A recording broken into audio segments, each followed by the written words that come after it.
Bernard Chepkwony na Helen Chepkorir ndio wabeba mataji ya marathon ya Stanchart Nairobi, awamu ya 22 kwa mbio za kilomita 42 zilizofanyika mjini Nairobi.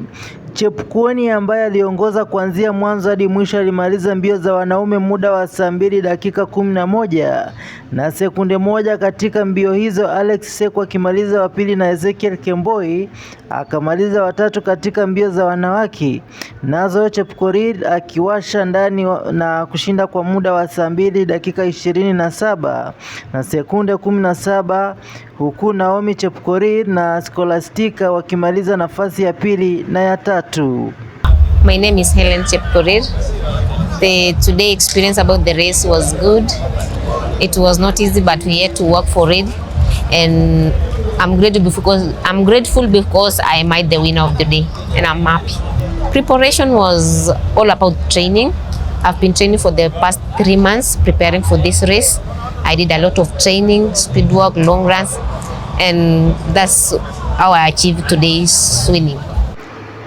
Kariuki Ngari ambaye ni afisa mkuu mtendaji na mkurugenzi mkuu Kenya na Afrika katika benki hiyo aliyasifia makala hayo ambayo alisema kuwa yaliwaleta pamoja wakimbiaji zaidi ya 30,000 kutoka mataifa takriban 62, hafla ambayo ameelezea kuwezekana kupitia kwa sheria na wahisani zaidi ya 40.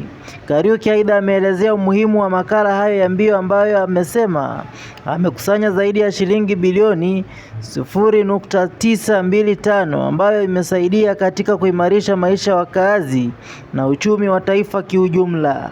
I'm very excited about today. So one is the record number of people who participated in today's marathon. We had over 30,600 registered participants. That's a record. We never had such a great number.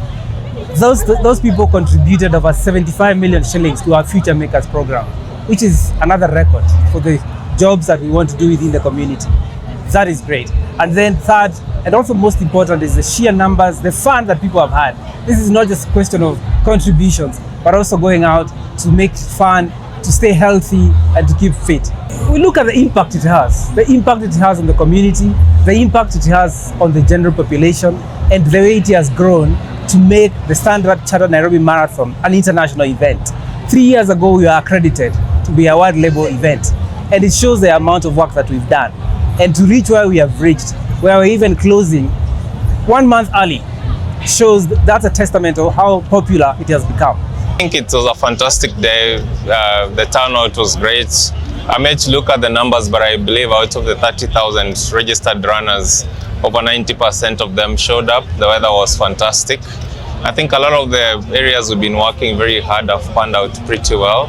That's the support on the route, the entertainment, the finish. I think it's been on an overall basis a very good, big success. Yeah, I think we worked very hard to ensure that every piece of the jigsaw puzzle, so whether it's registration, whether it's how we get the various accreditations and approvals, whether from Kura, Kenha, the healthcare support partners, everything has just worked out pretty well, but it's something that we've been working on for the last 8 months. Kwa upande wake Joyce Kibe, mkuu wa masuala ya biashara na masoko Kenya na Afrika katika benki hiyo, amepongeza idadi ya wanawake pamoja na watu wanaoishi na ulemavu waliojiunga katika mashindano hayo na kusema kuwa imeongezeka ikilinganishwa na hapo awali. So we had 49% women who registered for the marathon out of the 30,000 participants. I think that's really commendable. Women are coming out in large numbers. So year on year, we've been seeing an increase. Number 2, in terms of the categories, we had the 42, we had the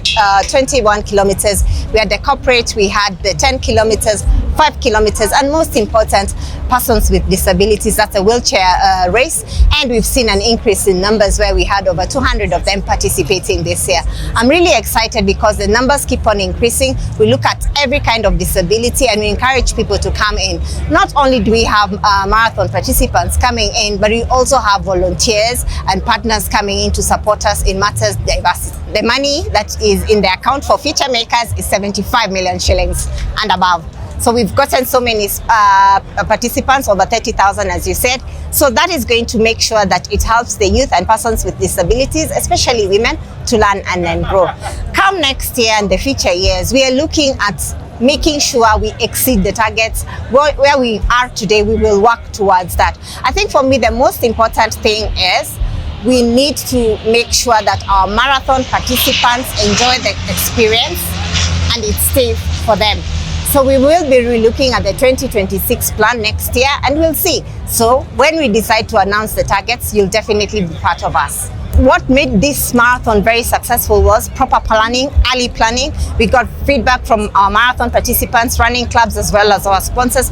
So by taking all that feedback, including the media, we started working on that feedback, and from March we've been working towards just making sure let's give everyone a great experience. So that's how we met our numbers, as well as being a very good brand. Everyone wants to come out on the last Sunday of October to hit the numbers. So I think just proper planning is something that has really made it work together. And I say we don't do it alone, we do it with yourselves as well as other partners. Another key thing for me is future makers. Do we see it expanding? Of course, because every year we keep on supporting. For us is to make sure that everyone has the opportunity to get decent employment, especially people with disabilities, women as well as youth. Nikiripotia Pendo TV kutoka kaunti ya Kakamega, langu jina ni Michael Sifuna.